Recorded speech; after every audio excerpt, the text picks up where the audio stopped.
There we go. Hi, everybody. Welcome to today's session on computer fitness with Larry. For, I think, everybody on today's Zoom call, you know Larry. He is our beloved tech tutor. He comes here every single Monday. He spends a minimum of 6 hours here every Monday. He doesn't even like breaks. He likes to just keep plugging along from person to person. He gives one-on-one technology instruction, and he's just so good. And in addition to doing this one-on-one technology instruction, he keeps coming back and doing these online presentations for us as well. He's just a gem. He's an expert in this area, and he's as nice as he can be. He's a true mensch. So let me tell you a little bit more about Larry Edison. Larry was born and raised in St. Louis, but spent most of his time after grad school in Sarasota, Florida. He retired a bit early after 35 years in the field. After retirement, he spent 5 more years in sales and training at a locally owned Apple reseller called Computer Advantage. This was a wonderful experience, and it enabled him to take a giant step forward in his computer skills. And he has continued Apple certification as a requirement for that job, and is the Apple expert he is today because of all of that hard work and continued training. He returned to St. Louis in 2017, and he volunteers for the Mirror Center, the J, and Oasis. And without further ado, I'd like to introduce Larry. He's going to discuss how to keep our computers and technology devices in peak condition. So on to you, Larry. Welcome. Okay, who was that introduction all about? I don't recognize that person. All right, hopefully we're going to have a good time today. That we're going to talk about some things that may be a little bit technical, but some things that are going to be easier. And built into this presentation is a whole bunch of question and answer times. So we'll give you plenty of room for questions. In the meantime, I need to share my screen so you can look at these slides.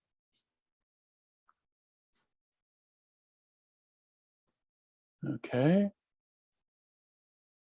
And hopefully you see these slides now, correct? Good. So we do want to talk about ways to keep your computer in shape. We're going to talk about everything from making sure your computer doesn't get jammed to how to preserve battery life. What kind of things can you do to facilitate that? Second. Okay. And remember, make sure you put yourself on mute so that if you're talking to somebody, we all don't hear it. Okay, so how do we keep our, and when I say computer, this is about gadgets, phones, tablets, you name it. So we're going to cover everything. We're going to look at 8 specific hints. If you have any questions, here's my email address. So I'll put this up on the screen for a moment. gettechlarry@icloud.com. So don't hesitate to email me. I don't put you on a list. I do not sell anything. I am not in business. So you're safe to email me with questions. gettechlarry@icloud.com. Okay. Let me talk about definitions, and that's going to make it easier for you to understand the big picture. In terms of computer gadgets, there's basically 3 types of gadgets you can own. One is an Android made by Google. One is a Windows computer, and one is an Apple computer. So there's pretty much only 3 types of computers: the Android, the Windows, the Mac. Everything that you own is going to be subsumed under those categories. If you own a gadget, a computer gadget, you own one of these types. Now, let me explain why you see so many other options. Most of you have probably heard of Dell or HP computers. If you have a Dell or an HP, you are running a Windows computer. All these different hardware makers you see I have listed with the arrows pointing at them, license Windows software from Microsoft. So if you're saying, I have an HP computer, you aren't running anything that's really HP, you're running Microsoft Windows. Important to know. In this way, HP or Acer or Samsung also license what's called Chrome as an operating system from Google. So you can also have a Dell, not only that runs Windows, but a different kind of Dell that runs Chrome. And the two aren't the same at all. So you have these same words, Dell or HP or Acer, but they can be radically different when it comes to what's called the operating system. And we'll talk about that for a moment. So again, all this to say, you have Chrome, you have Apple, you have Windows. There's nothing else, even though you have different manufacturers of the hardware, like the Dell or the HP. A lot of people come in asking about their space. Are they going to run out of space? Or they've gotten a message saying, I'm out of room. What do I do? Well, let me clarify what type of space we're talking about. On every gadget, whether it's a phone or a tablet or a computer, you have what's called thinking space. That's RAM, random access memory. You can never expand RAM. You can't get more RAM if you need it. RAM doesn't store anything except what you're working on. But your storage, the second kind of space, that has to do with where you can put things you're working on. So if you make a video, you'll put them in storage. And so that's measured in gigabytes as well. You have 32, 64, 250. Some of you might have a terabyte.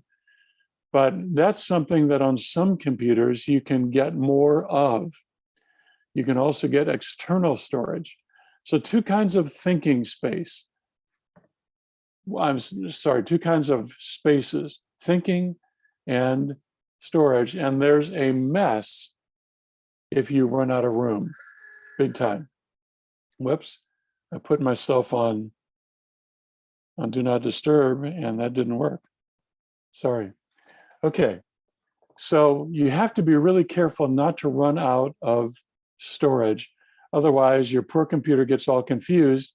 And if it runs out of thinking storage, out of RAM, then your computer will jam. Okay, number one practice. So those are just terms. Now let's look at practices. Best thing you can do for yourself is back up. You have items that are really important. Pictures, videos, documents, you name it. So you need to make sure you have a practice of backing up what's really important to you. And that's the principle. We all know it. If something can go wrong, it probably will. When I was living in Florida, our house took a lightning strike and it fried every gadget in the whole house. So back up, back up, back up. There's pictures you have that are really, really important. There's a picture on the left-hand side of my father from, 85 years ago? So that's not replaceable. So I want to make sure my valuables are backed up. For the most part, not always, but for the most part, your emails are probably already backed up. But even that isn't a sure thing. You've all seen damaged phones. There are times when there's simply corrosion from, again, back in Florida, the air was so humid all the time that just by leaving your gadget outside or using it outside, chips inside or parts could become corroded. So it's easy to lose items. When I was in the store, we had people come in saying, something's wrong with the computer. I didn't do anything. And the techs would lift up the keyboard. I remember one tech came out saying, you didn't spill anything? Well, what's all this orange sticky stuff underneath your keyboard? So drinks and tablets, computers shouldn't be together. Don't sit down at the kitchen table with your coffee and your computer right next to each other. If you do, make sure you have a backup. And the 4 items that you see in front of you are pretty much the only options you have for backup. So for example, you have the cloud. If you have a Samsung device, most probably, I'm sorry, not a Samsung, an Android device, most probably you have everything backed up to Google Cloud. It might be the same way if you have an Apple gadget. But I also use backup hard disk drives. So I have several of these things that I rotate using them on my computers. Because again, if something can go wrong, why couldn't it go wrong with a backup drive? So I rotate several, so I always have 2 or 3 going at a minimum.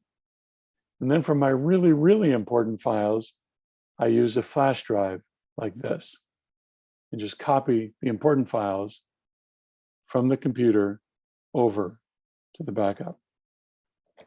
If you have an Apple computer, you have something called Time Machine built in. That means you can plug one of these disk drives into your computer and set it so it backs up every hour. So very, it safeguards everything every hour. So important. If you have a Windows machine, you can go to Control Panel, go to Backup and Restore, and set it up so that it will back up on a regular. There's several ways to do it on a Windows machine, actually. You can also do the same thing through what's called file history. So you keep a hard disk drive plugged in so that it's backing up on a regular basis.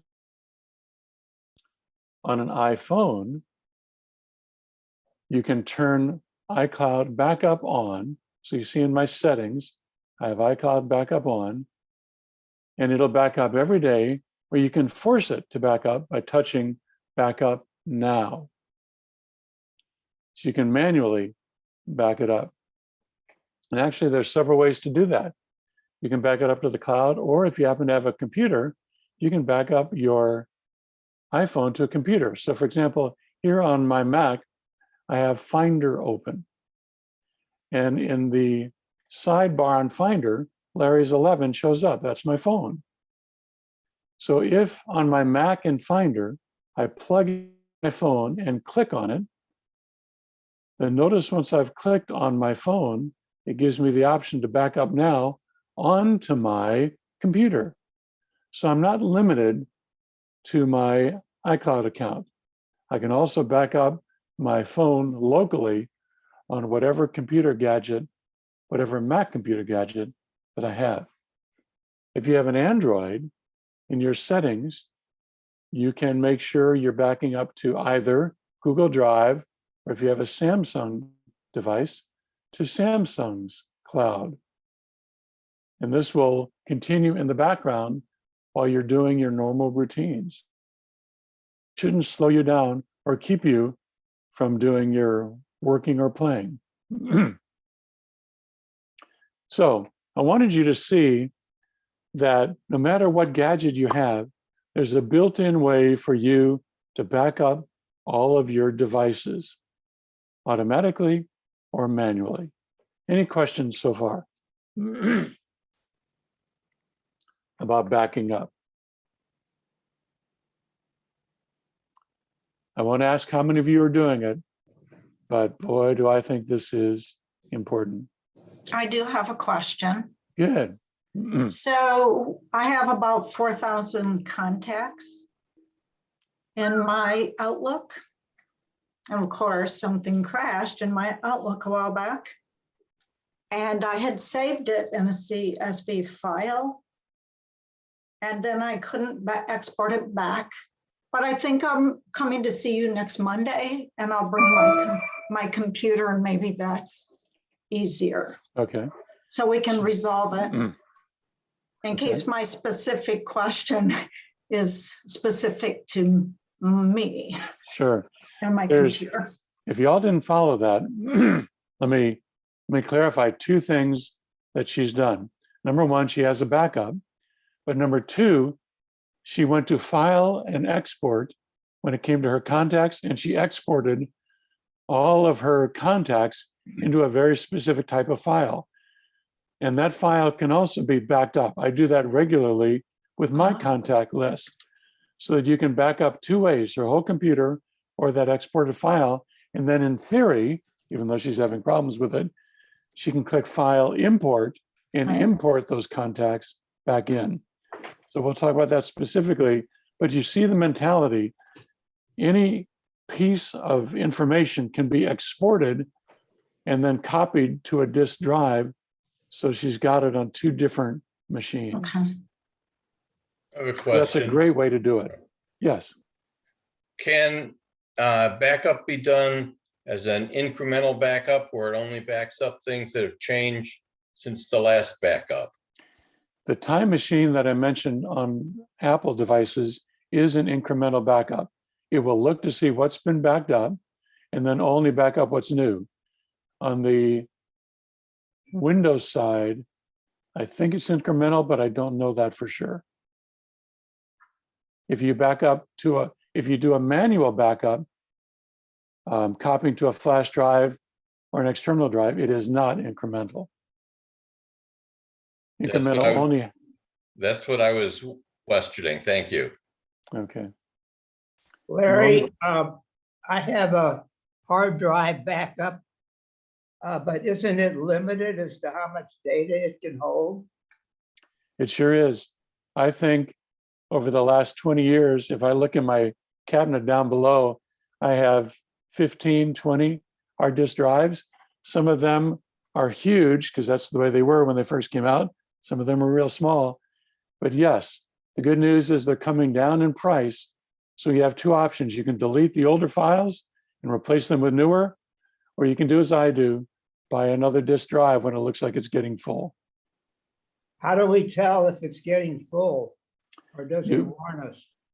It will not warn you until you try to copy something over. If you have a Windows or a Mac, you simply plug it in and you, on a Windows machine, you use File Explorer. On a Mac, you use Finder, and you click on it, right click to get the information about it. So it'll tell you, you have 5 gigs free out of 500, something like that. But it should give you a little chart with how much is used and how much is empty. So if you have a Mac, you can right click on it or click with 2 fingers and click information, or you can on a Windows machine click use File Explorer and click on it and get the information. Thank you. Yeah, you want to leave plenty of room. You don't want it to get close to being filled up. On a flash drive, can you delete what's on there and re-record? You sure can. Okay. And I know myself, I wait until flash drives go on sale, and then I buy 2 or 3 at a time. But yes, you can delete whatever you want and add something new. Okay, other questions about backup? And yes, like I said, sadly, when it comes to a manual backup, you copying the files over, it's never incremental. It's all or nothing. Okay, we're moving from storage to number 2, and that is how do you keep everything refreshed so its brain, your gadget's brain is thinking properly so you don't have computer jam. Number 1, nowadays they're saying you need to turn your computer off once or twice a week. I could go, if I'm not careful, for weeks without turning my computer off, but you do need to turn it off every once in a while. That gets the files in order. Here's an article. Turn it off every night. You can turn it off every night. I'm just not the patient type. I'm ADD, and my computer takes too long to turn on, so I just let it go to sleep. But I just wanted to show you this article saying, yes, you need to, unlike the olden days, nowadays, you need to turn it on and turn it off. And again, here's another article saying the same thing. So that seems to be the new common wisdom, that every once in a while, turn that machine all the way off, not just on sleep. Have you Larry, I ever have a noticed? question. I have a question. Okay, My computer is tied in remotely from work to home. And my IT guys told me not to ever like completely turn it off, but I do know that there were some instances where we've had power outages and things like that, where the computer has gone completely off and come back on and there hasn't been a problem. But do you see this as an issue? my brother is the same. He's got a big garage he's converted to an office man cave, and he's tied into the company's computer. And I don't think he ever reboots until there's a problem or it turns off. But the best I can tell you, because I'm not a hardware technician, is that all the common wisdom nowadays says you need to turn it off. However, if your technician is telling you otherwise, then what he's saying is the risk to reconnecting is greater than the risk of something going wrong on your machine. So it's a matter of risk priority. It's definitely wiser to turn it on, but the hoops that you might have to go through to reconnect might be worth the risk of not rebooting. Does that make sense? So I have a computer that has a restart command. Is that the same as shutting it down? it is close, but it is definitely not the same. No, definitely different. By the way, on this topic of restart, you can see my slide here. You've noticed that whenever there's a problem, that's what the technician tells you to do. And that's because that restarting, while it's not shutting down, it's the thing to do to refresh most of the computer's memory. What has to happen is the file structure needs to get reorganized, and the RAM, the brain, has to be cleared out. There's no other way to do that other than shutting down or restarting. That flushes everything out of the thinking area. And your computer makes sure all the files are tied up in the right way. So rebooting is better than not shutting down, but shutting down once a week, once every other week is apparently what everybody's telling people nowadays. That's what the engineers are saying. My suggestion is, just for care, that when you actually power down, when you shut down, you do so using software. Let me give you the two examples. On your Mac, you click that apple in the top left and then click shut down.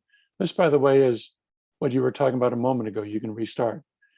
But instead of using the hardware button to do it, that can accidentally force quit something. Use your apple and then shut down. On a Windows machine, you can hit the Windows button and click shut down, or on your taskbar, click the power icon and shut down, rather than touching the physical button. Also, for your battery's sake, if we're talking about laptops, Windows or Apple, do not leave your laptop plugged in all the time, or your tablet. I have people come down to see me at the Mirowitz Center, and they've told me their devices are plugged in all the time. Don't do it. Nothing ruins a battery faster than leaving it plugged in. Is So that make true even if it's turned off? Oh, yes. Yes, the battery wants to have, how can I say it, a workout, and it cannot work out while it's plugged in. It wants to be active. And the only way the battery can properly be active is if it's powering something rather than letting the electricity power it. So yes, if you're using a portable device, my rule of thumb is real simple. If you're using it, unplug it. If you're really paranoid about running it out, if you're not using it, plug it back in. Other questions about that? We'll talk about the battery more, but any questions just generically about the restarting, the unplugging? Okay. Number 3, give your computer or your gadget breathing room and thinking room. The more programs, the more apps you open, the more its thinking space is going to be filled up. So for example, let me go through on different devices, showing you how to actually close apps, because most of what I see downstairs on Mondays is that people never really close their apps. So if you're on a Mac, let's say you're in Safari. I notice most of you, in order to close your apps or to truly quit, will simply click this red line. That does not close an app. To actually close an app, like here in Safari, you click on the name of the program, which will always be at the top left, and then actually go down to the menu that says quit. So instead of using the red light, and all the red light does is close a window, so the app is still taking room up in your computer's brain, you must go all the way down to quit. Give you an example. If you're an Apple user, you can see this is Mail. This is Apple's mail program. But notice what's really running. It's Safari. Why is Safari up in the corner when I have the Mail program? Because Safari's window has been closed. Safari itself has not been. So here's an example of a program that's running and you can't even tell because the window's gone. Somebody used the red light to close the window. So it's letting what's behind it show through, and that is Apple's Mail. The only program on a Mac you cannot close is Finder.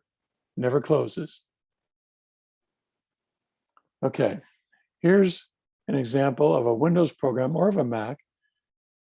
I'm showing you what it looks like to display all the apps that are running behind the scenes. Some of those have to be closed. Here's what it looks like on an iPhone. These are the apps that eventually need to be swiped up so that they close and your gadget can have thinking room freed up. This is called a task switcher. And you get there by double clicking on your home button or from the bottom, sliding up halfway, and then you can swipe these closed. You need to do that every once in a while. On an Android, you click these 3 or 4 lines at the bottom. All of your apps, which are running in the background, are displayed, and you need to click Close All.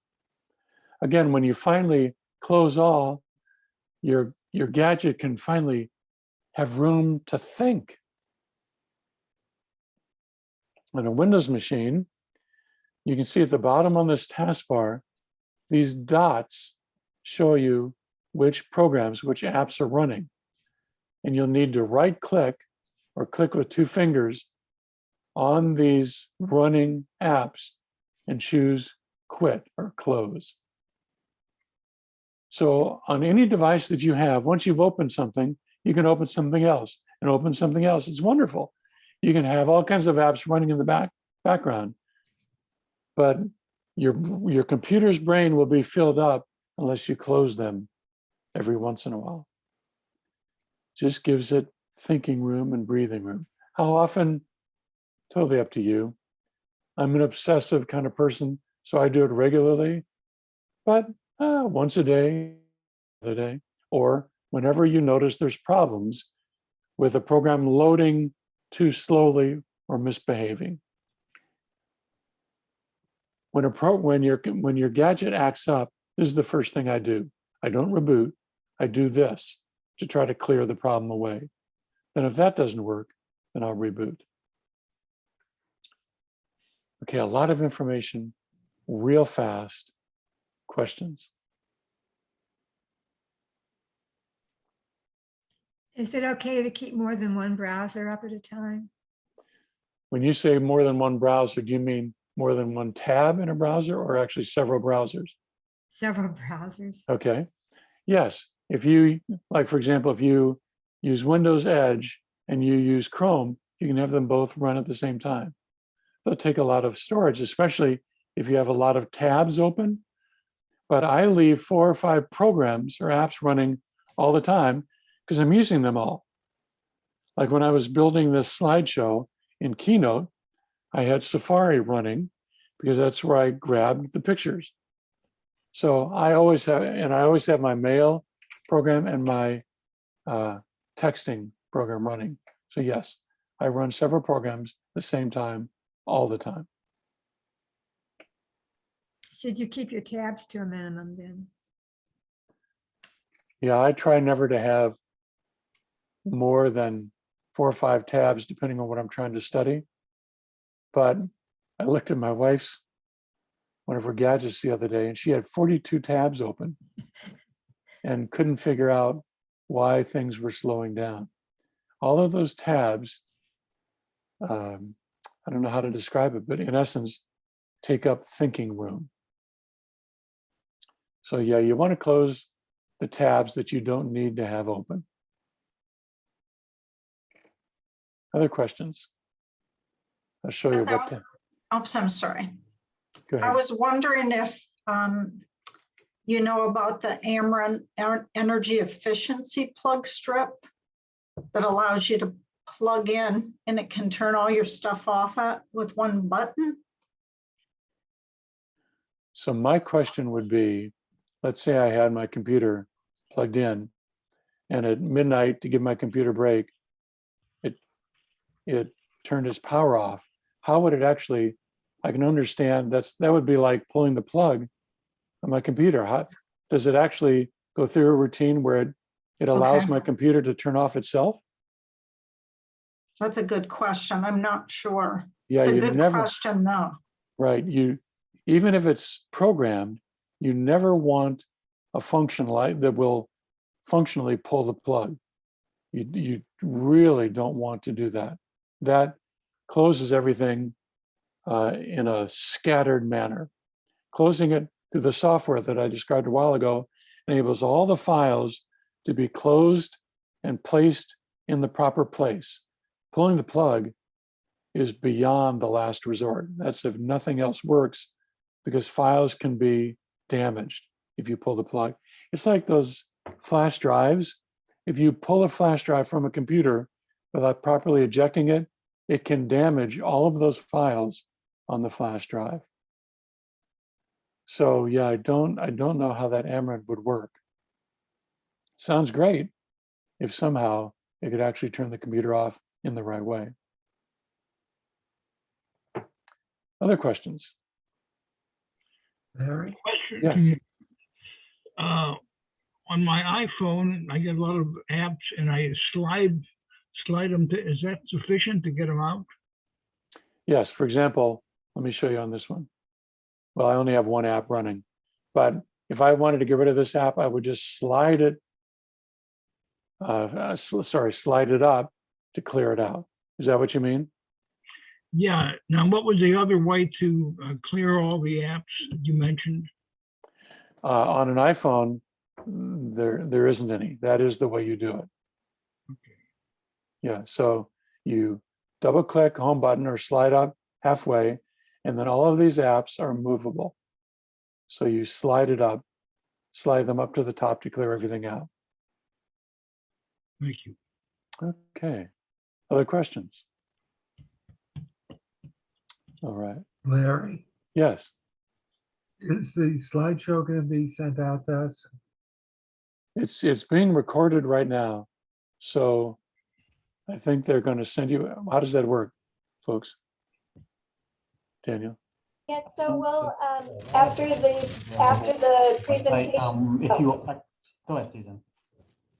I was just going to say, after the presentation is finished, we will load it to the website and we can get you a link so that you can review the material again. I know it's a lot and reviewing things several times can be helpful. So you will have access to the presentation for the future. And I'll try to slow down a little bit. Okay. Now let's go back and talk about your browsers and all. So my fourth point on how to keep things clean, let's deal with the way you're getting onto the web. First of all, a huge, huge caution. When it comes to emails and links and getting on the web, be really, really careful. You cannot be too careful. Things are just getting worse when it comes to what's called phishing and bad sites.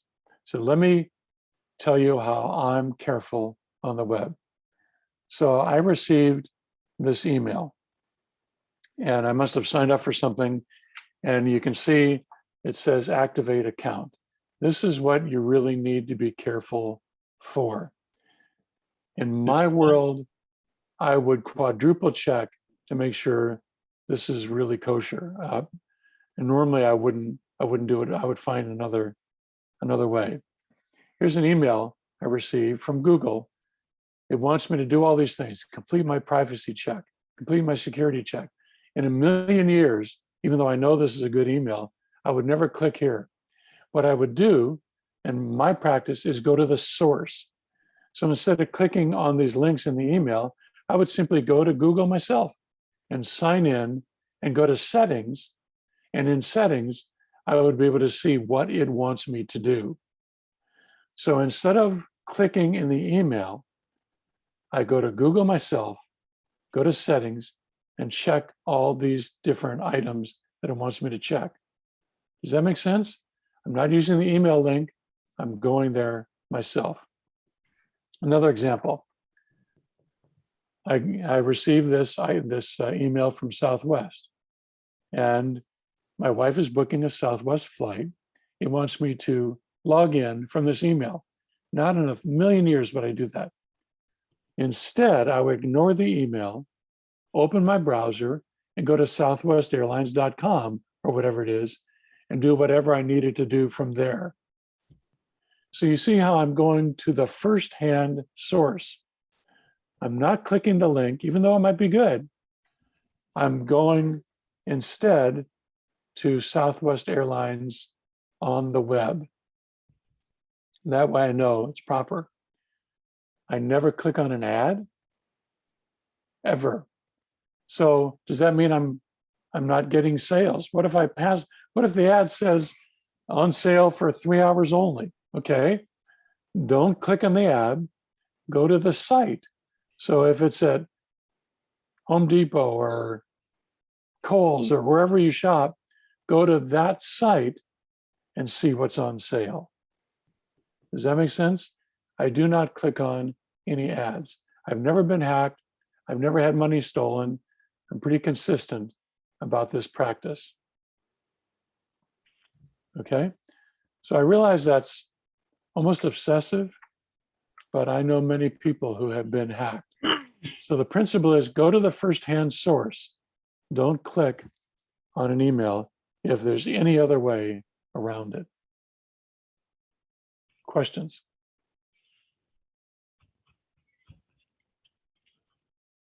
No? Okay. Again, with safety. I have all kinds of sites on the web using my web browser that I have to log in and log out.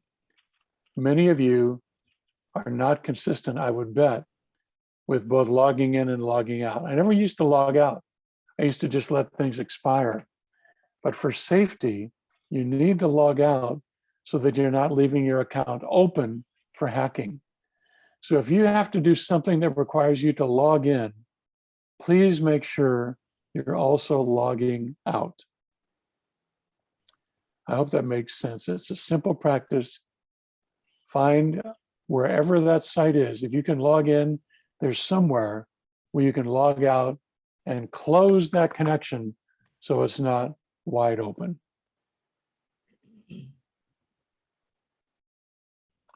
Strongly suggest that you use one of the two, password manager or paper and pencil notebook.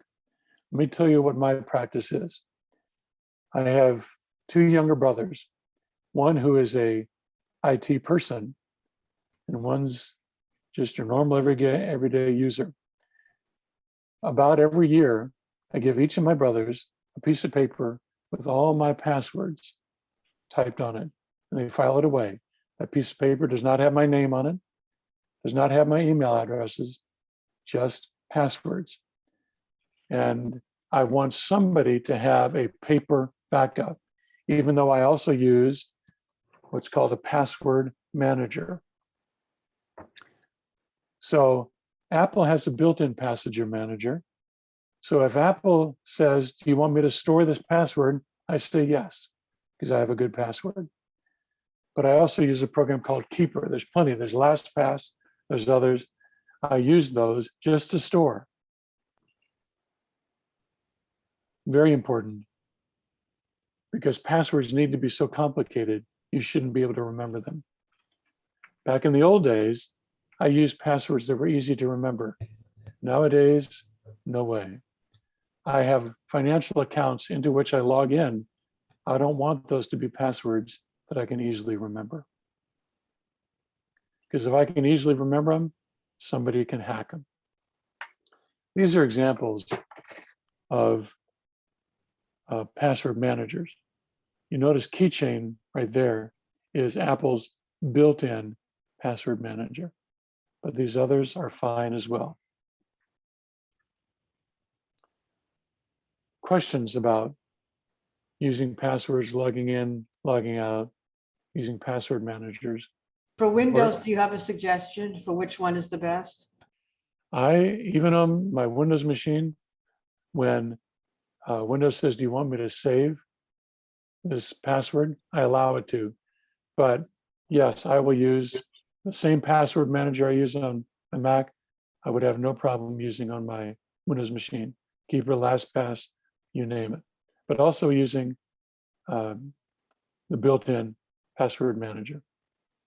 But again, I can trust it because I use a very good password on my computer to log in. Don't use password 123. The days for doing that are long gone, unless you don't do anything that has to do with finances. But most of you have accounts that use finances. Other questions? Yeah, well,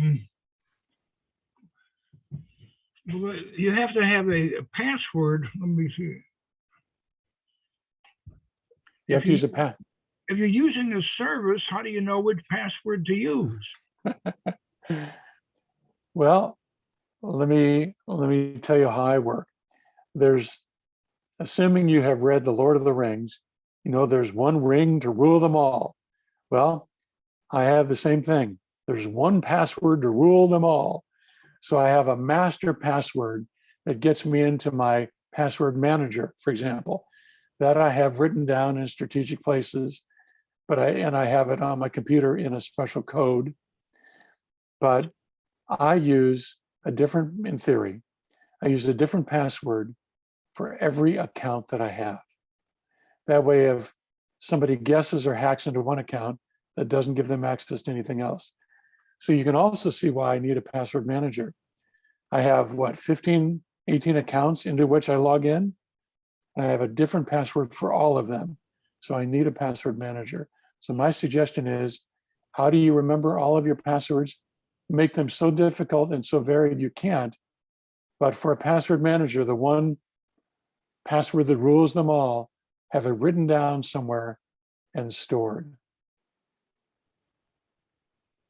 I also, by the way, have no hesitation, like with my iPad or my iPhone, using my fingerprint or my facial recognition. So I do use that so that I don't have to use password.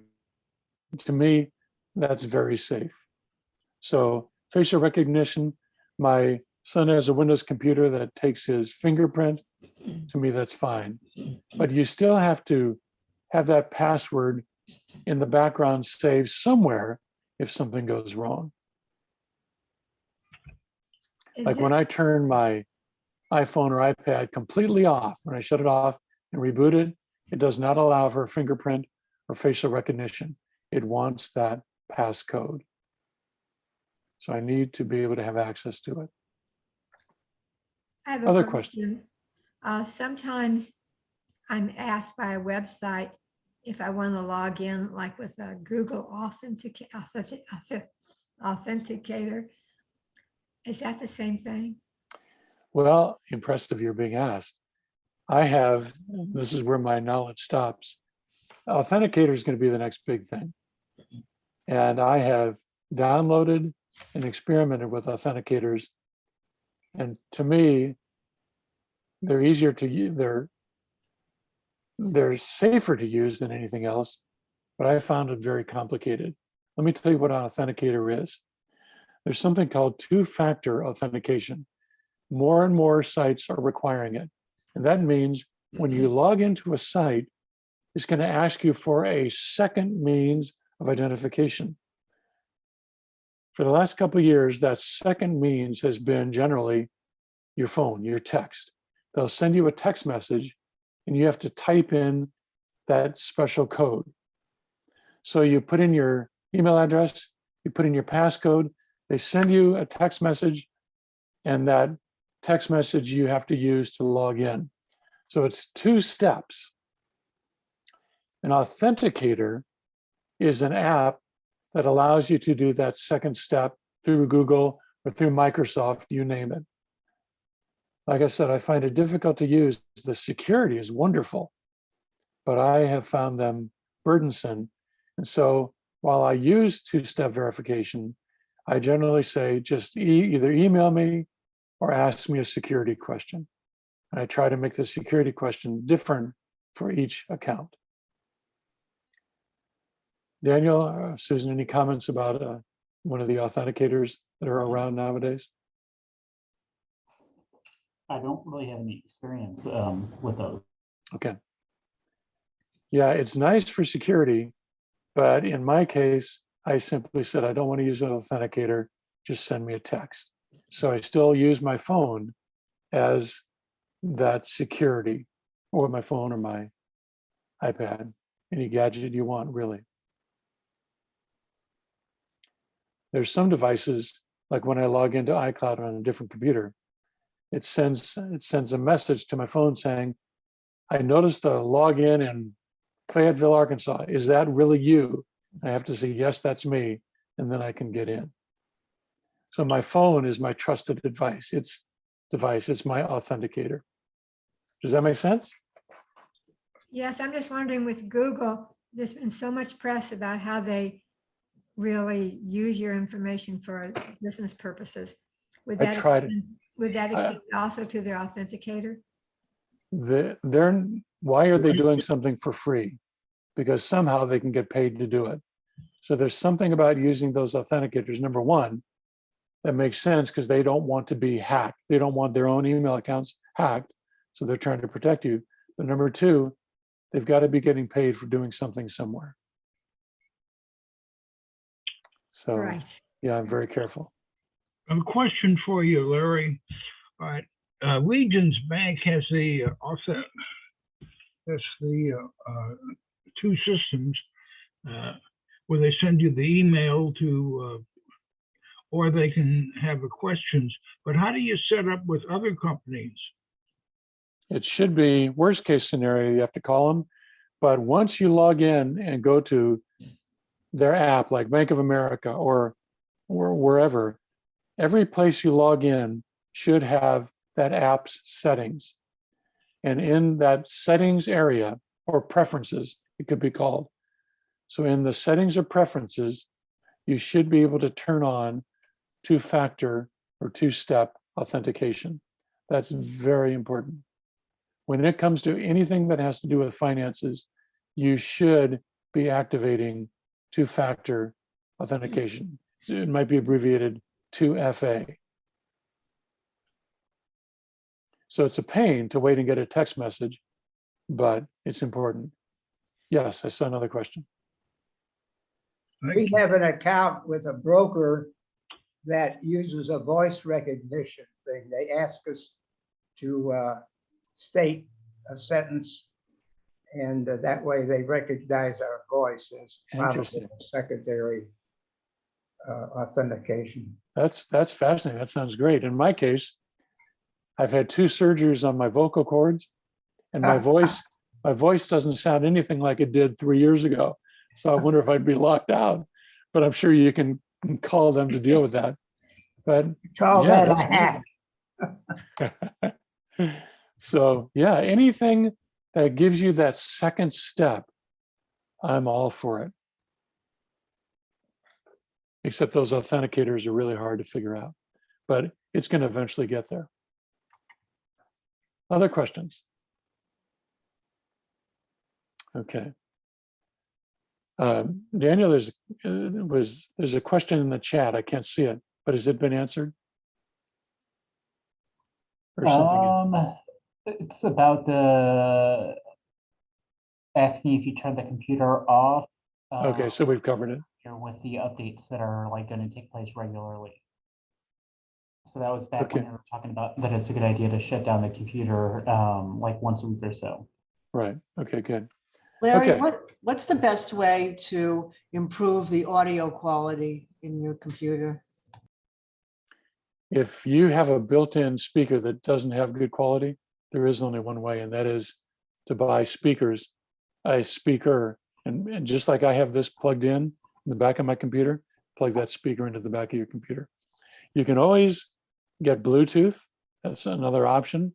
Bluetooth is pretty reliable nowadays, so you can use wireless, but either plugging it in or Bluetooth.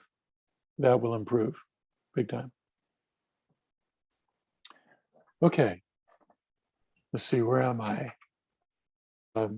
Still on this topic of things to do to refresh. When you all use your browser, doesn't matter which one, Chrome, Edge, Safari, Firefox, your browser collects pieces of information, where you've been, how long you've been there, sometimes what you're doing there. But it doesn't only collect that kind of information. That's called a cookie. It deposits information. But even more than that, your browser is sped up by the fact that your browser can remember parts of what that website looks like. So for example, if you go to a website, let's say I want to buy some flowers, the website will show all kinds of pictures of flowers, right? Well, what that website can do sometimes is deposit those pictures of flowers onto your computer. So the next time your browser goes to that same website, it doesn't have to grab those pictures from scratch, they're already there. So it saves time loading that particular website. Let's say you go to a bank website, you go to Regions Bank. Well, Regions Bank probably stores its logo and a few other things on your computer, so that when you go there the next time, that's instantly brought up. It doesn't have to take time to load it. So there's a ton of stuff on your computer because of the way your browser functions. So every once in a while, I will go to my browser, example here, Safari, and clear history. First thing that does is clear where I've been. Folks, let me emphasize this. I don't think I'm being paranoid, but this I follow almost perfectly. If I'm going to do something that has to do with finances on my computer, I will clear history before, then I'll do my financial stuff, then I'll clear history after. I don't want people to know that I've just been to a financial website. So I clear history, do my financial, then I clear history. Otherwise, everywhere that I've been and everywhere that I'm going to go knows that I've just been to that financial website. On a Windows machine, in your Edge, click those three dots on the right-hand side, click Clear Browsing Data. That will not only clear history, but all those pictures, pieces of information stored on your computer by your browser. On your iPhone and your iPad, I do it two ways, but the best is going on your iPhone to Settings, then Safari, if you use Safari, and then Clear History and Website Data. Okay? You can also click the three dots up here on another browser and click Clear Browsing Data. So there's all kinds of ways to clear your browser's data, but your phone keeps just as much as your computer. So protect yourself, clear that data. questions about that? Okay. That's also, and I thought I had a section about clearing tabs, but I must not. Make sure you're clearing those tabs when you're clearing your data as well. If you go through and clear everything, not just history, but all website data, it should include tabs as well. Larry, I have a quick question. If you block cookies, you know how you get the, when you go to sites, they ask you if you'll accept cookies. If you block the cookies, does that keep it from being in your history? It sure would. Well, that's a good question. If you block the cookies, it keeps it from being shared with others, but that's embarrassing. I don't know if it's blocking the history, but it's going to block the information from others. The downside to that is certain sites will not work. If you have to log into a site, if you have block all cookies, that site won't work properly. But yeah, that's interesting. You can experiment and go ahead and activate block cookies and see what it does to your history. But yeah, I'm not sure. Other questions? Yeah, Larry. Yes. Is caches the same as cookies, or? It isn't, but functionally it's the same. If you clear what we've been talking about, Mhm. you will clear your cache. Yes. Okay, so you don't have to clear caches separately.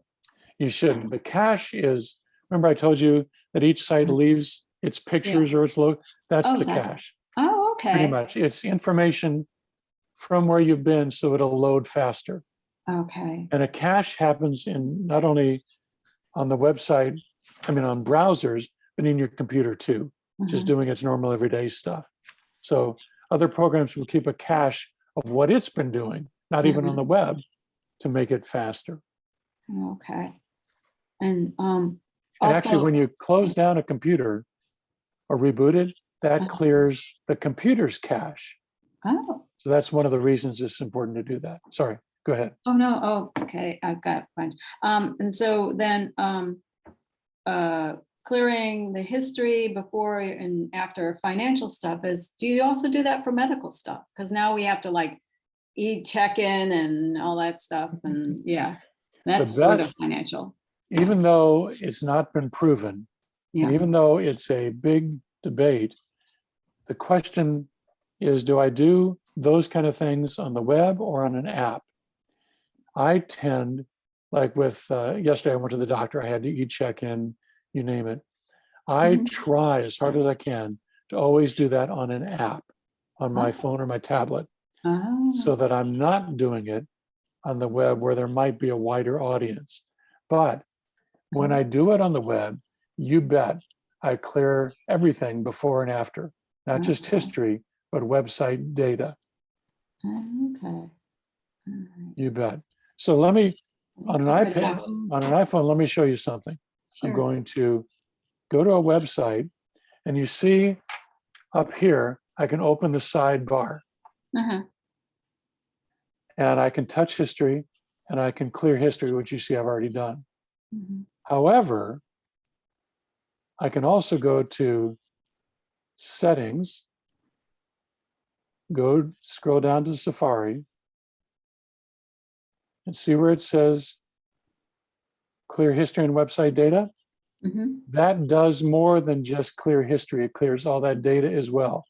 So that's what I do, not just history, but also the website data, the caches, et cetera, the cookies. So I take that second step and go into settings and clear the data, not just the history. Okay. So yes, but on the other hand, if I can use an app, I will do that instead. That doesn't leave that trace in my website browser. Oh, yeah, I guess I've got it left. So I use my chart or BJC or whatever those apps are, and anything to do with finances, I try to exclusively use those apps.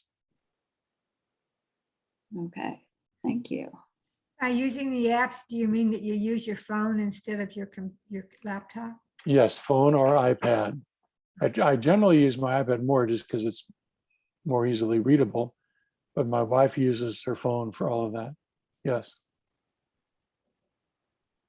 But if you have an Android, it's the same thing. You can download whatever medical or banking app from the Microsoft Play Store. I mean, the Google Play Store. Other questions? Can't tell you how important this is, folks. You don't want to leave your gadget in the car. So I try never to do that. St. Louis summer heat is a lot like Florida, and your car just bakes. So I figure if a parked car in the sun is not good for a child, it's not good for your gadget. It will fry the circuits. But also something we don't think of, a lot of times I'm lazy and I'm going to just lay down on my couch and I'll put my computer on a pillow, forgetting that that pillow insulates my computer and it keeps all the warmth inside.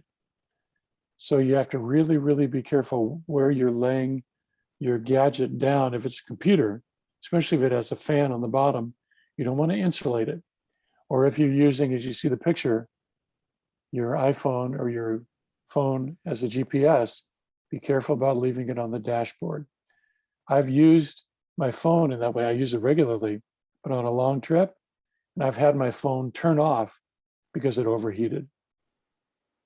So you have to be very careful. We've already talked about liquids. Okay, now let me explain something that's difficult, but I'm hoping to make it easy. What about updates? Woke up this morning, one of the first things my wife said after hi and all that was, it wants to update. Should I let it do it? Let me talk about this. Again, let's go back to vocabulary. You've heard of operating system. Think of an operating system as a car. So there's the operating system, that's the car, but then there's your apps. Your apps are like the gadgets in your car. So the radio, the heater, the locks, those are the gadgets inside the car that are considered the apps of your car. So the operating system is this huge thing. The apps are smaller things within the larger. When you update your operating system, you're doing something radical. When you update an app, it's like changing the GPS, the phone charger, the seatbelt. It doesn't really affect the car itself. So when I see warnings like this, the App Store wants my attention. I know it probably just wants to update an app, not the whole system. When I go to the App Store or the Play Store, each app might or might not say update or just use. This is an app update. This is not the operating system update. These are easy. No reason not to do it. Same with the phone. I can be taken to the update area and see in this area, there's 12 apps that want to be updated. Why not? They're just the apps. That'll make them more secure. It's not the entire operating system. That you have to be careful for. See in the Microsoft Store, get updates. That's simply the apps, not the operating system. Okay, you get the idea on that. There are some apps, like here's this Zoom app on my computer that I can click zoom.us and then check for updates. I can do it myself. I don't even have to wait for a notification. I can check anytime that I want, and that's a good idea. Even within the app, when I go to settings, notice in this setting in Zoom, I have checked automatically keep it updated. So I never let it fall behind. It's going to do it automatically. You can do that within some of your apps. However, now we're switching to the operating system. On one of my computers, I'm running what's called Mac OS Big Sur. That's an operating system. That's huge. that can change everything. This is 11.6. Notice what it wants to do. It wants to have me go up to 15.3. So you can see on this computer, I'm really, really behind. It's one of my older computers. Even if I wanted to, I couldn't go up from 11 to 15. But there's been 12, 13, 14, 15. That will significantly change some of the features on my Mac. So I've got to be careful. On a machine this old, I will never do anything with finances. It's too old. It's not secure enough. You must keep, sadly, everything updated to keep everything as secure that it possibly can be.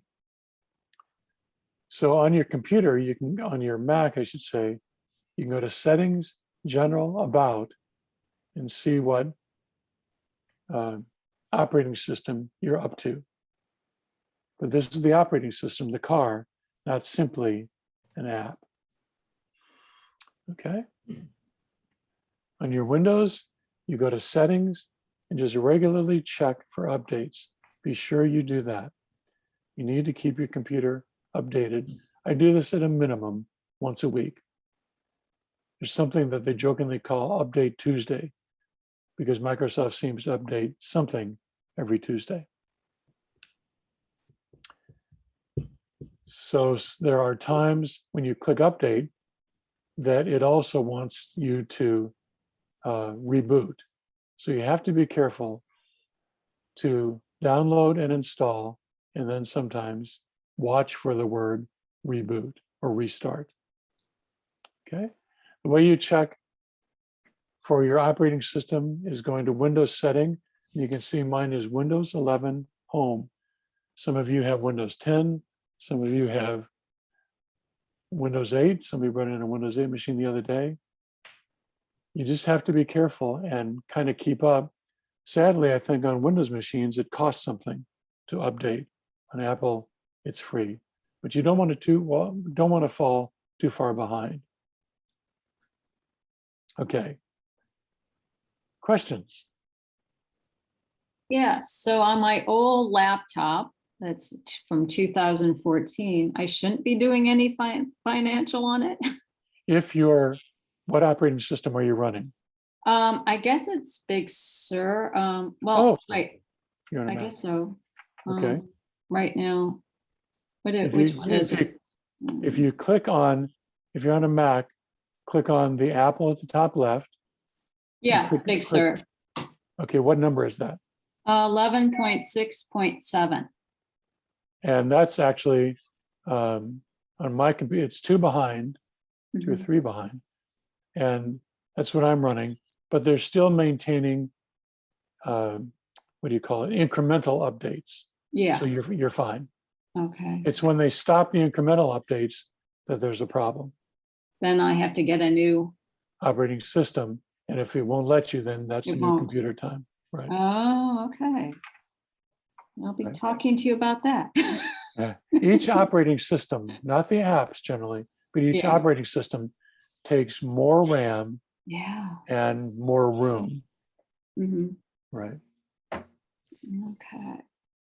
So Apple or Microsoft have to declare legally when an operating system is no longer supported. They'll call it dead or whatever. And that has not been done with Big Sur. Oh, so they'll let me know? Well, there'll be a news item about it. They won't let you know personally. Oh. It's you have to follow tech news. I don't. Okay. Other questions? I see 3 questions in chat. Daniel, are we doing okay on the chat questions? Sorry, Camilla's muted. Yeah, I think you're all caught up on the chat question. Okay, great. I have Windows 10. Is it okay to transfer to 11, or will that cause some problems? Well, it's going to be very different. So the problem in terms of where is something going? Why is it in a new location? Some of those can be fixed. Windows 10 is being still supported, so you don't have to switch. Eventually you'll need to, but it's probably fine now. But from what I've gathered, there's enough change between 10 and 11 that it's frustrated some people. but other people have loved it. My son loves his Windows 11 operating system. Thank you. Okay. Do I have, how much time do I have? Do I have time to talk about organization? Daniel and Susan. We are a little over, but everybody has hung on because you give us all such good information. I think that you can continue, and if everyone wants to stay with us, they can. Okay. We'll just do one more quick topic, or we can make another seminar and I can do it in another seminar. Well, I think you can finish up. How many slides, more slides do you have? Just 10. Okay, well, if everyone can hang with us, I think we should just finish up. Okay, And we can still have a part 2 because there's plenty more to go over. there we go. So this is what the desktop on some of your computers looks like. This is not the way you want to organize. Your computer is a filing cabinet.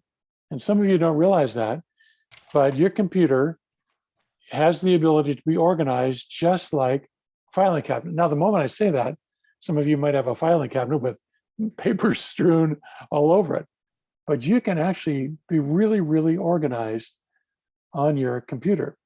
So for example, imagine everything you've filed might fit different categories. You might have a medical category.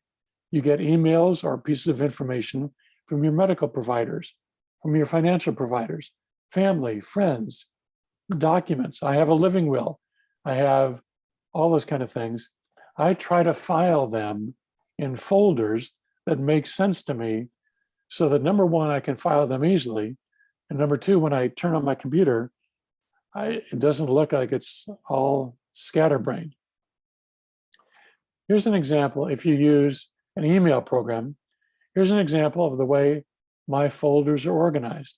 Notice I have all these different files, like I volunteer for these different organizations. So I have them under my volunteer folder, etc. When I used to work for the store, Computer Advantage, I have all these different folders. So I try to organize all of my emails by folders that make sense to me. Whoops. So I would encourage you to do the same. Using Finder or File Explorer, create folders and then file your documents. So for example, even on your iPad, I'll go live, there's an app called Finder. I'm called Files. And notice I have my files organized. I even have them organized on all these different cloud drives. So on my Google Drive, I can't get there, sorry. On my Dropbox, I have folders called Oasis or Personal or different reviews that I received when I worked for the store. So to me, putting stuff in folders rather than just willy-nilly saving who knows where makes sense. If you have a question about how to do that, feel free to email me. Okay. And finally, battery life. Notice these articles. You're killing your smartphone. Why? Because you're leaving it plugged in too long.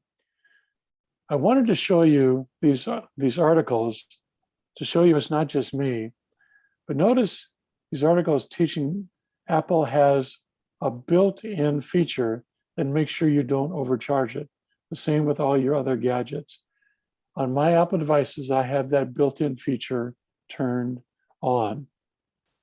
Here's how you can do it. Depending on which device you have, write down these items. So on my iPhone and my iPad, I have optimized battery charging, so it won't, in theory, overcharge. And you can turn the same thing on with your Android.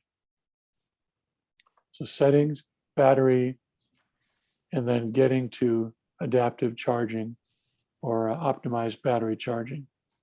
They will make a big difference on your battery life, even apart from leaving it in. Do not leave it plugged in all the time. Okay, I think information overload. Let's stop there and go with questions.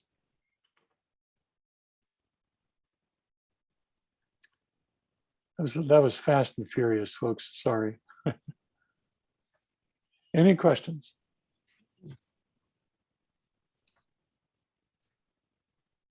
Okay, Okay. I've overwhelmed you. All right, well, thank you for being with us today, Larry. I know we had one or two questions about slides or like a video of this recording since we covered a lot of information. It will be posted on the website very soon. And if you want, you can always email me or call me and I can send you a link via email. Easy way to do that, to get my email, is just reply back to the invitation to the Zoom link that I sent out yesterday. So thank you for being with us, Larry. That was an excellent program. Go ahead. Good. And again, you're not bothering me if you email me. gettechlarry@icloud.com. Feel free with any questions. I just want to add that, Larry, you explain things so simply so that we can understand how to use what feels like very complicated technology. And we thank you for sharing your expertise with us today and always. Anybody here, if you want to have a one-on-one in-person session with Larry, you can give me a call and I will set that up. And I have to say, Larry, today was the first time that I've ever cleared the history and website data on Safari on my iPhone. So Yikes. never knew that existed. Just kidding. It took a while, I bet. Okay. All right. Take care. Stay cool. Thank you.